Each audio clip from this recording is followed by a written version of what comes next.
Today is a special day because today I'm doing a book review for John Gwynne's Hunger of the Gods, the sequel to Shadow of the Gods. And so far, Shadow of the Gods has been my favorite read of the year. So today we're going to talk about whether or not I think Hunger of the Gods, the sequel, surpasses its predecessor. There's going to be a spoiler-free section of this video, which you are in right now. And then later on, I'll have a warning for spoilers and I'll do a bit of a spoiler talk as well. So if you just want my opinion on the book before you go and purchase it and start the series, you're in the right place. And later on, if you haven't read the book, I will suggest clicking away before I dive into the spoilers. So let's go ahead and get started with the spoiler-free section of this review. All right, so the spoiler-free section of this. You want to know whether or not I recommend Hunger of the Gods, and whether or not you should spend your time reading this tome. And my answer is yes. Go and pick up Hunger of the Gods by John Gwynne. Thank you so much for taking the time to check out this video. I really appreciate it. If you'd like to see another video from me, you can do so by clicking up here. And until next time, bye. You want more details than that? I haven't earned your trust. You want me to actually explain why I liked the book? All right, whatever. Let's film a full-length video.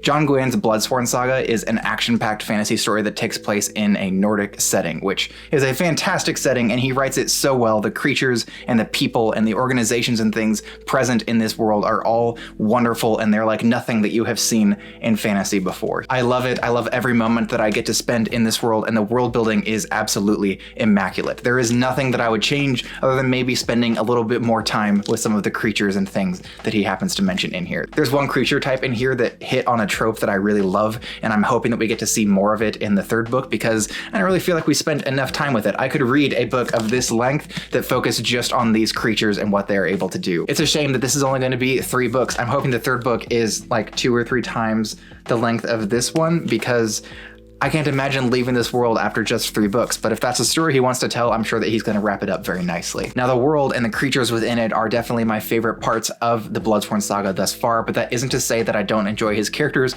or his plots or his writing. All of the characters in this book have such unique voices and drives and personalities that you don't even really need dialogue tags to follow a conversation, even if it's among 3 or 4 different characters. Not to say that he doesn't have dialogue tags. I'm not sitting here telling you that you're not going to be able to follow his dialogue, but I am saying that you don't really need the dialogue tags because of how unique everyone's voice is. You can tell who would say what and why they would say that. You can tell who would be the most frustrated in this moment and why they would be frustrated. You can sense their motivations and you can kind of predict how characters are going to react to certain situations. It gets you really excited for upcoming plot beats because you know how certain characters are going to react to those moments. There's one scene in particular in this book that I saw coming from a mile away, but I wasn't disappointed that I knew it was going to happen. I was excited because I couldn't wait to see this explosive moment that I knew was going to come sooner or later. So his characters are predictable, but that is a positive, not a negative, because the characters are so well written that you can predict what it is they're going to do in any given situation or during a conversation they're having with other characters that you know. The story is filled with all sorts of twists and turns, especially the ending. I just didn't see the ending coming. The last 2 or 3 chapters of this book were especially shocking to me, and it was also kind of getting to the point where I was starting to feel like the plot was a little predictable and like it was going to go the way that I expected, and then abruptly it absolutely does not. He pulls off these twists in the story so well. I've seen a few people say that they feel like Hunger of the Gods has middle book syndrome. I strongly disagree with that. Yes, we have quite a bit of traveling and stuff going on in this book, and that's what the majority of Hunger of the Gods is just people going from one place to another. But he does a really good job of strengthening the characters and exposing you more to the world as part of this.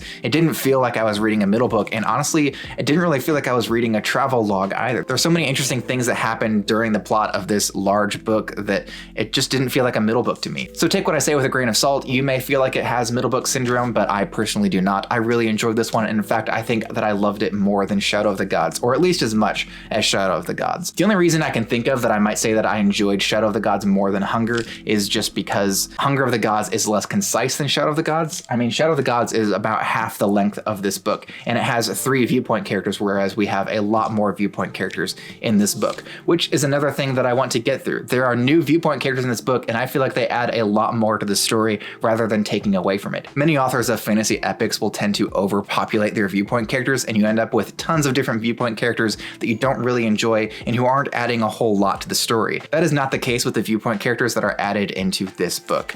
The viewpoint characters that he adds all add something unique to the story and give you a perspective that you really need to have, rather than just being additional fluff to make the book a little longer. So I really appreciated all of the new viewpoint characters that we had in Hunger of the Gods, and I think all all of them added unique flavor to the story. Now, I will say that I do still have the same complaint that I had with Shadow of the Gods in Hunger of the Gods. John Gwynne has a tendency to repeat himself a lot. Now, that's not me saying that he's reiterating a bit of world building or something like that, but it's more that he tends to say the exact same phrase over and over again, and that really starts to kind of grind my gears. Maybe not everybody will notice it, or maybe I'm ruining the book for you now by pointing it out, and you never would have seen it if I hadn't mentioned it. But especially when it comes to the weaponry. What is that?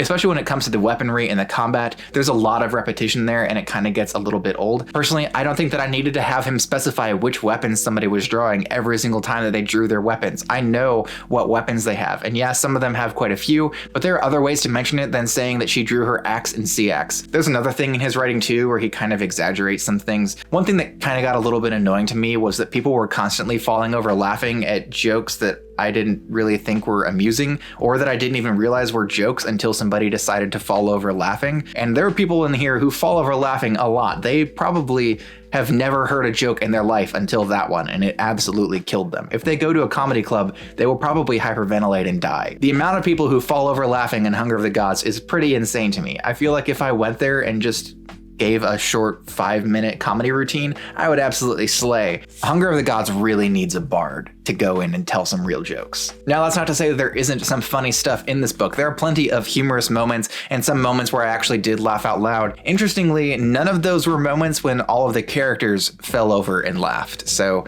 I don't know, maybe I just have a better sense of humor than some of the characters in the book. So that is another thing that I kind of had an issue with in the book, but those are two very minor nitpicks, and they are just me trying to find something to tell you that you might not enjoy this particular aspect of the book. But overall, this is definitely a 5-star read that I strongly recommend to anybody who enjoys fantasy, especially if you are looking for a fresh take on fantasy rather than something that follows typical cliches. And now we're going to dive into the spoiler-filled section of the review, so you have been warned. If you would like to still watch another video from me, I'll put something in the annotation up here that you might want to check out. But in the meantime, I would strongly suggest clicking away if you have not yet read John Gwynne's Hunger of the Gods. So we're going to count down now together. 3, 2, 1. All right, spoilers. First of all, zombie pirates.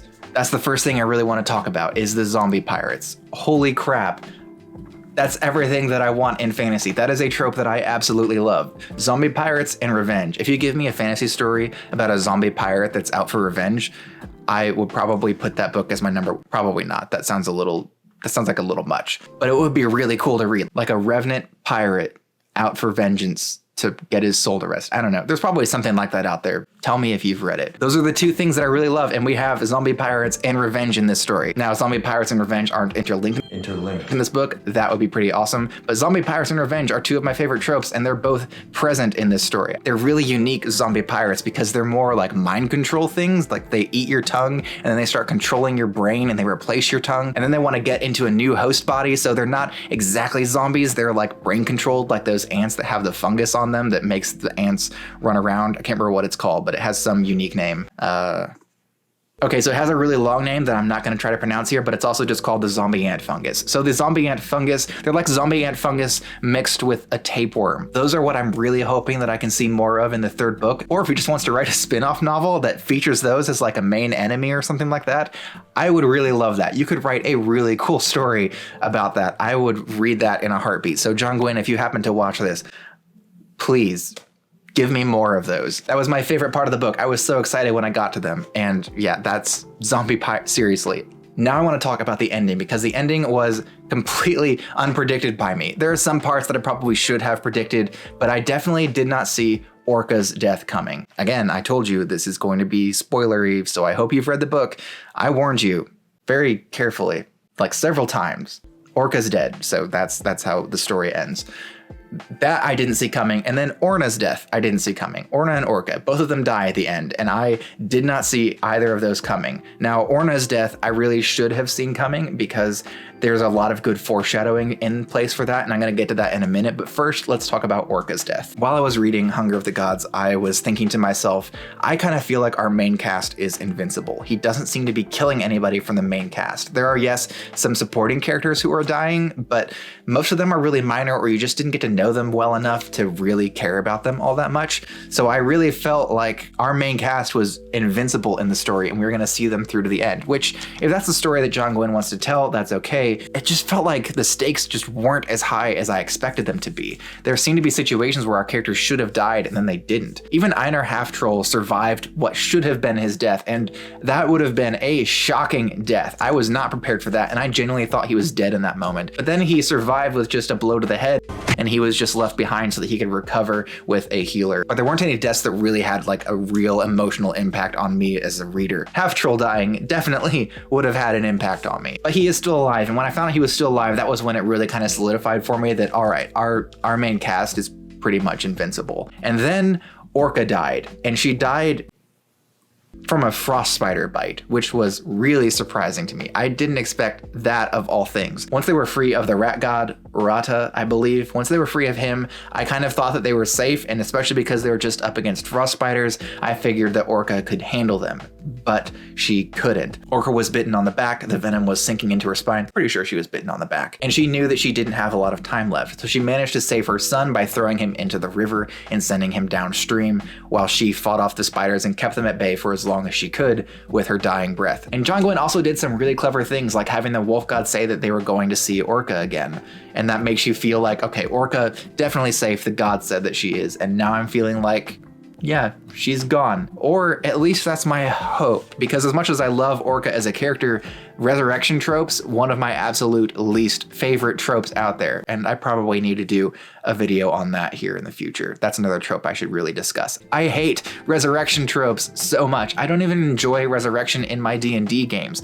Once someone is dead, I really like for them to stay that way unless there is a significant cost to them coming back. So I am personally hoping that Orca really is dead and we're going to see a replacement for her come in the form of somebody else that now her son is traveling with. Resurrection just feels really cheap to me. Now, maybe John Gwynne can pull off the resurrection in a way that I will enjoy and appreciate, but I'm really hoping that that's not what's going to happen and the Orca will remain dead. I appreciated that ending. It was very shocking to me, and now I know our main cast may not be as safe as we think they are. And now we're gonna get to Orna, because that was also pretty surprising to me. I did not expect Leek Rifa to turn Guthvar away from the people who were controlling him, but I really should have. There was a lot of foreshadowing there, and it was so blatantly obvious to me that that is what she would do. Like, the thing that is in his chest and like nestled up to his heart is one of her creatures. Of course she can control it. Like, of course she's going to be able to pull it out of him, will know that it's there,